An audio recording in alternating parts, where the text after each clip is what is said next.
Hey up, right, the review of the Honda CL500, I haven't forgotten about it.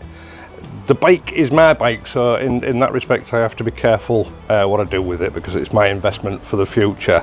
I can't review a bike while it's still going through the running in process. I've passed that now. I've done about 460 miles, so hopefully I'll be getting on with the full review of this bike next week. This is going to be a bit of a spiky, maybe uncomfortable video for some people because, you know, I'm the same. We don't always like to hear the truth. A lot of people complain that the bikes are too heavy for them these days. The brutal truth, it's not a matter of the bike is too heavy, it's a matter of you are too weak.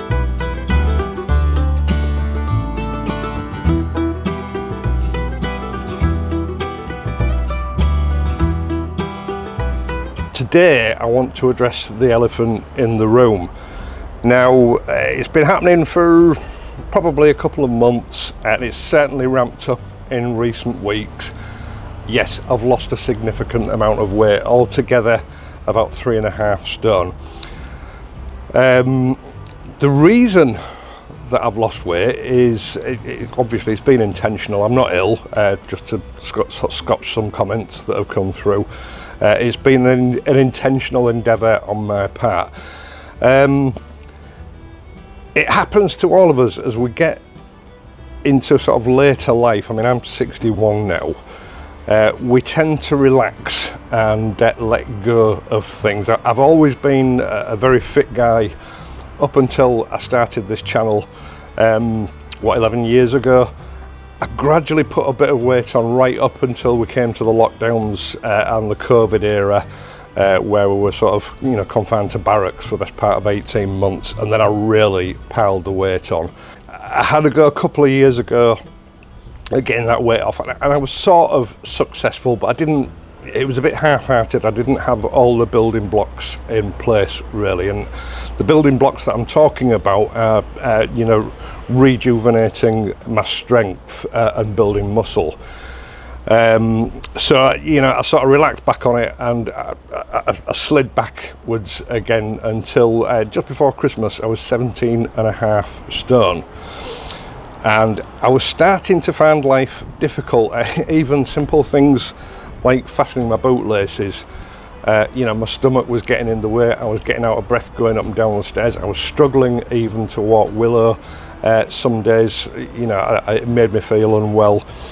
And, you know, I sort of realised in some videos talking about motorcycling as you get older, I'd given out advice about, you know, doing a bit of weight training, and not so much about keeping your weight down, but certainly about doing a bit of weight training and keeping your bodily strength up so that you can handle your bikes. And these were mainly videos about, you know, why people are downsizing. Now, the general consensus of opinion seems to be that as we get older, we get weaker. So, you know, these old guys, they buy little bikes because that's all they can manage. Actual facts, you know, something like a 350, a modern 350 is often approaching 200 kilograms in weight. Something like a BMW GS 1300 is only 237 kilograms in weight. So that's a bit of a silly argument. What it basically comes down to is people just don't realise that you don't need all that excess power to have a good time on a motorcycle, especially if you want to keep your licence. Now, what generally happens when I put these sort of videos out, as I say, I started to feel guilty because I was preaching, but I wasn't following my own advice. I'd completely let myself go. I'd kept my strength up, and that's because, you know, I still try not to take the easy route with some things. And I'd got a few comments back. I'd made a comment about not using your side stand to prop your bike up when you get on and off it. It's just one of those things that helps to keep your core strength up and keep, you know, your ability to balance in check. If you start relying on something else to do that for you, that's an ability that you start to lose. For all those younger guys that are going to jump into the comments section now and start ripping the piss out of old men and how they they have to move to smaller bikes because they're old and feeble and they can't handle bikes anymore, I'm going to piss all over your crisp white Adidas trainers. There have been continuous studies done since the 1960s. Just going to the age group that we're talking about now, the guys of my age running up to the 70s, I'm 61 now, we were in our peak fitness in the 70s and the 80s. These studies have been continuously carried out through the education process here in the UK. It's very similar in mainland Europe, and it's also very similar in the United States, Australia, New Zealand, most of the places that I've researched.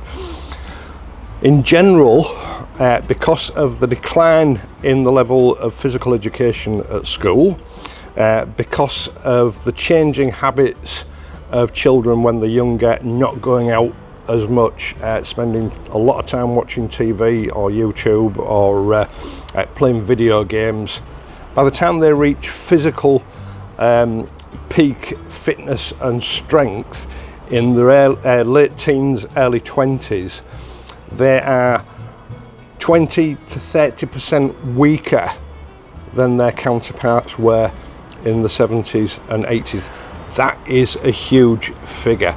General strength has declined by 30%. So, looking at those guys that are in the 60s or 70s now, bearing in mind that strength doesn't start to decline until you hit 60, and then it's only 1 to 1.5% a year.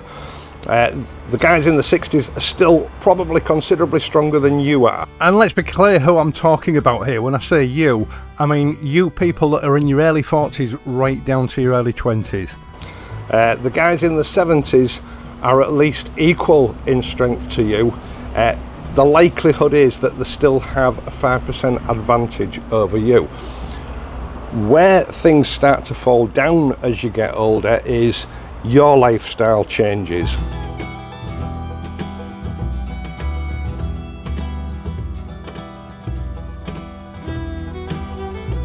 Right, so let me tell you how I discovered this exercise. It was about 30 years ago. I put my back out, and it was a reoccurring problem for about 18 months, I think. You know what it's like when you put your back out, and I get a lot of guys in the comments with back problems that make it difficult living with a motorcycle. The final time I went to the doctors with this problem, and it said to me that the problem is we all lead much more sedentary lifestyles than our ancestors did. And I mean, this is the mid-1990s, so he was talking about people from the 70s, the 60s and the 50s. He said back problems are becoming a major problem for modern medicine, and the reason for that is our core strength has reduced because health and safety has taken a lot of manual aspects of labour out of the workplace where there is still manual labour. They have machines for anything. I was watching something on YouTube a few months ago about building BMW motor cars, and some of the workers have these I'm not quite sure how they work, some sort of hydraulic exoskeletons that strap onto the bodies. And it's to prevent BMW from being sued for repetitive strain injuries in the future, industrial disease. The problem is, what I think, and going back to what that doctor told me at the time, we're all becoming a weaker species because of all these health and safety measures that are brought in. Yeah, to prevent these repetitive strain injuries, and the cut down the incidence of industrial disease claims for the company that you're working for, but you're relinquishing your personal abilities to a machine, so you are getting weaker. And what he said was our core muscles, our stomach muscles, legs, arms, shoulders, chests, they're all becoming weaker, so we no longer have that back support that we actually need, that we adapted over tens of thousands of years to keep our backs in check. So what we tend to use is our back muscles, which that's not what they're designed for. We should be using stomach muscles. It's like we're often told, you know, the way to lift something heavy is not to bend over, because your back muscles aren't designed to pull heavy weights up. You're told to stay straight and, you know, bend at the knees and use your stomach muscles and your leg muscles to push that weight upwards. You know, that's all well and good when you've got strong leg muscles and strong stomach muscles, but a lot of us have lost that now. And this exercise that I'm going to tell you about helps you restore that core strength. I've never had back problems since that doctor advised me to start doing planks, and he gave me a sheet of photocopied paper. I think it's one of his pet subjects, a sheet of photocopied paper that explained how to do these exercises. And on and off, I've done them for the last 30 years. Now, a guy popped up in the comments of a video, and I can't remember which video it was now, it was a few months ago, saying he was in his 70s, and he said, I keep myself fit to ride a motorcycle by doing planks every day. And the plank exercise, it looks really simple, but I'll tell you now, it's a hard, difficult exercise. It's something that at times, you know, going back sort of certainly 10 plus years ago, I used to do quite a complicated regime of planks, some of the more advanced planks, and out of lifting weights and doing anything else, because I've always tried to keep myself active with weights up until about 10 years ago when I hurt my elbow. It was the exercise that I dreaded the most, but I tell you what, it is one of the most beneficial exercises that you could possibly do. Seriously, give it a try. Stick at it if you can, and within a couple of months you will reap enormous benefits. That stability in your core helps with balance, it gives you confidence, and it makes a motorcycle much easier to manhandle. You know, it puts you in a position where you can master your motorcycle rather than your motorcycle mastering you, which is what I hear from people all the time. You know, they feel like they're at the mercy of the bike when they're moving it around, and it shouldn't be like that. You should be able to master a motorcycle, and you know, plank exercises, I think, are the key to regaining that mastery of your bike. Now, it's like I say, I'm not trained to sort of tutor anybody on these exercises. My form is probably not the best in the world, although I've been doing them again. I set a very simple regime, probably what is considered to be you know, a beginner's level regime 5 months ago, and I've followed it rigidly. You can do it every day, you don't have to do it every day. I think it's a good idea to probably take a couple of days off each week, but no more than that. What I've done is I've searched the internet, and luckily I've managed to find a video. It's an old video, it's 9 years old I think, with a couple of nice young ladies who demonstrate how to do this exercise. The great thing about it is it's just a 4-position exercise. It takes a total, on the video that they're showing, it takes a total of 1 minute, because they're just doing 15 seconds in each position. But they also show you a sort of ultra beginner's version of it. So, because you will find this difficult, I know, you know, going back 10-15 years ago, talking to a couple of people who asked me how I keep in trim, and I told them about the planks, and you know, I pointed them out on the internet where to get instruction to do it. And you know, the next time I saw them, they'd tried it once and they'd just given up, because it is difficult. But these ultra beginner levels that they show you, and then they show you the normal way of doing it, which is really useful, they might help you transition into doing it. Now, initially I would say aim for no more than 15 seconds per position, so that's a total of 1 minute of your time out of every day. but build up to about 30 seconds. Now for the side planks, I think 30 seconds is your limit. I've done a lot of research into this in the past. I think the world record for a plank is something like 2.5 hours. It's some ex-military guy from Malaysia or somewhere like that. He holds the world record of that, but general expert opinion says that doing a plank for more than a minute is not particularly beneficial, and there's certainly no point for doing it more than 2 minutes.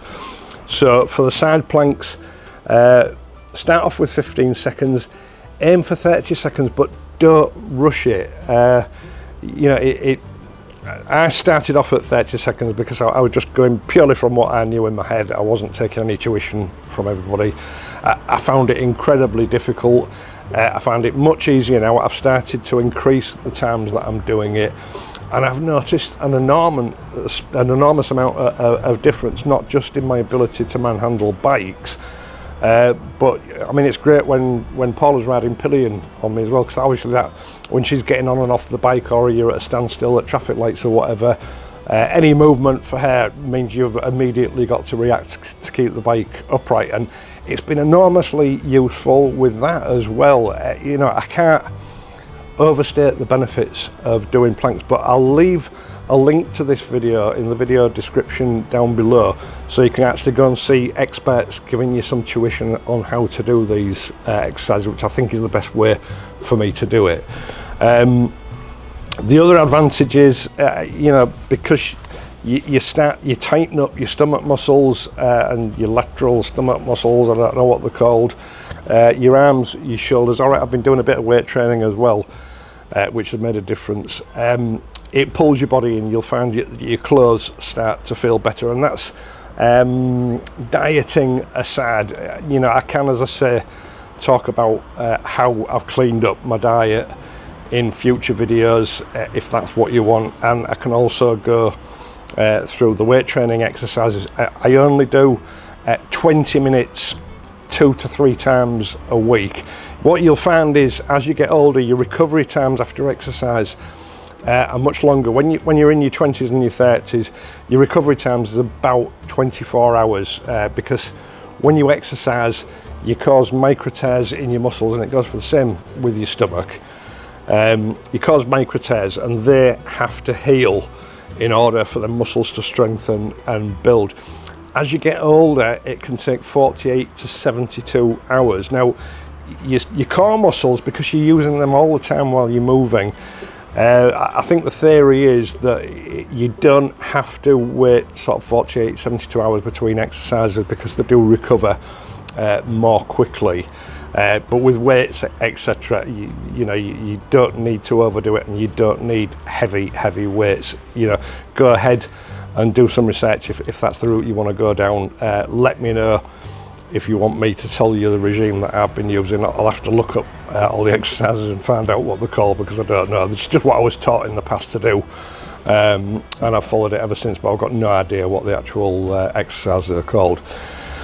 So yeah, give it a try. I mean, it's the perfect exercise for a motorcyclist, for any motorcyclist. I mean, initially I was going to aim this video at the older guys, but I think actually a lot of younger guys would benefit from this as well. You know, especially when I've researched just how weak younger people are compared to you know, the counterparts from the 70s and 80s nowadays.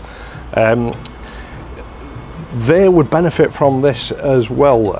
You know, your core muscles are the most ignored muscles in modern life, and it makes sense to improve your quality of life and the quality of your motorcycling by just getting to grips with them. And you know, it doesn't take hours of dedication a week. You know, 2 minutes a day is all I do now. Well, actually, I've started to increase it a little bit, but up until now, 2 minutes a day I've always all that I've been doing for the last 5 months, and I've seen incredible benefits. Now, I've got an advantage because, you know, I did the planks for years beforehand, and it's like I said, once you've trained and you've built muscle, you can go away and let everything go to seed for a decade or more, but the building blocks are still there. It's like well, I mean, I don't know what to compare it to. You know, you've got all the necessary sort of biological parts there. All you need to do is start using them again to push them back somewhere towards the former glory, for want of a better word. It's going to be much difficult if you've never done any weight training or any of these plank exercises before, because you haven't got those initial building blocks in place already. So you're starting from scratch. It will take a bit longer, but persevere with it. It's well worth it for improving the quality and enjoyment of your motorcycling in the future.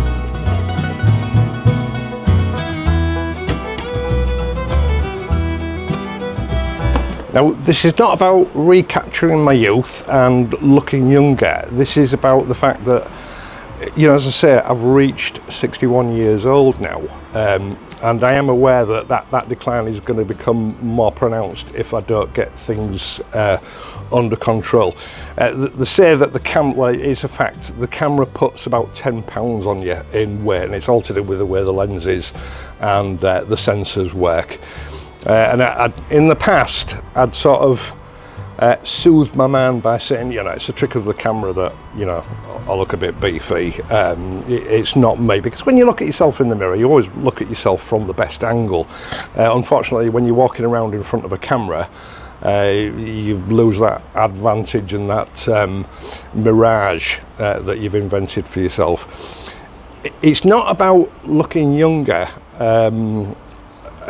It's about improving my quality of life as I go, you know, further into old age. You know,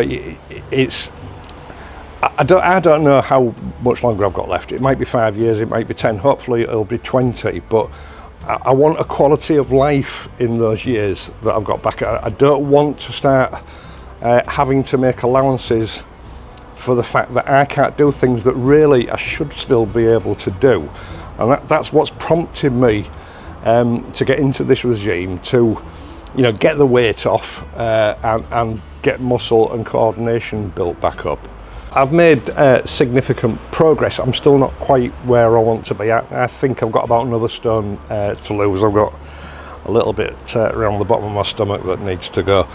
It's difficult because I'm building muscle at the same time that I'm losing fat, which changes your body composition. Muscle is about 4 times the weight of fat per volume. So if you put in, you know, if you put 1 cubic centimetre of muscle on, it will weigh, you know, about 4 times the amount of 1 cubic centimetre of fat. So it's difficult to gauge exactly how much I've lost. I've lost a total of nearly 3.5 stone in body weight. I still need to lose about another stone. One thing I will say, it's been bloody expensive, clothes. First couple of months I dropped a clothes size because everything was just hanging off me, it looked ridiculous. And I thought that would be it. And then another couple of months down the line, I dropped another clothes size, so I had to start replacing clothes again. I'm worried that might happen again as the weight, you know, the last of the weight drops off. I mean, the last stone is the hardest. It's been very slow this last couple of weeks, but yeah, very expensive when it comes to clothes. Right, once again, thank you so much for taking the time to watch this and my other videos, and in doing so helping to support this channel. I really do appreciate it. I'd also appreciate it if you'd leave a like, hype this video, and subscribe to the channel if you're not already a subscriber. There are other ways you can help me out via PayPal donations, Patreon page, and super thanks, which is just down below here. Not essential, but it is appreciated. I will be back on Friday, so until then, ride safely and I'll see you soon.